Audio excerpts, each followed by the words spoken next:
batareykani ko'pchilik zashitnik qo'yish kerakmi, tagiga yo'qmi deb savol berishadi. Zashitnik nimaga qo'yiladi, nimalarni oldini oladi?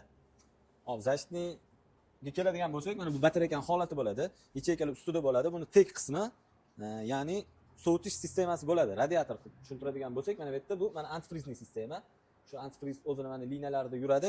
Tegi mana bu sovutish bilan shug'ullanadigan asosiy qatlam bo'ladi. Endi zashitniga keladigan bo'lsak, buni tegi shu mana alyuminiy korpus bo'ladi, ustida yuqa plastinasi bo'ladi. Zashitasi yo'q mashinalarda. Buni endi temir zashitnik qo'ysa, har xil yo'llarda, misol uchun temirlar bo'lishi mumkin, qanaqadir predmet jismlar bo'lishi mumkin. Bu alyumin korpusni teshib zarar yetkazib qo'yishi mumkin. Shuni hisobiga zashitnik qo'yib olinsa, oldi olinadi ancha batareyani saqlash uchun.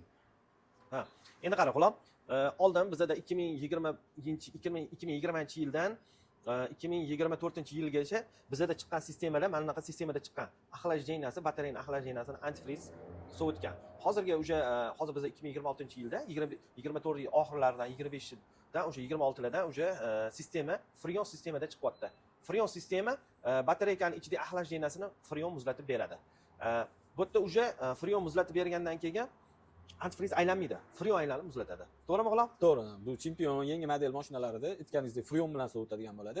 Ya'ni shu kondisioner freoni odatdagidek mashinalardan ko'ra ko'proq bo'ladi. 2 barobar ko'p bo'ladi. Misol uchun antifriz axlatlash sistemali mashinalarda misol uchun 600-700 gram freon ketadigan bo'lsa, ularda 1 kilo 200 freon ketadi. Sababi polniy batareyani ham freon bilan sovutadi.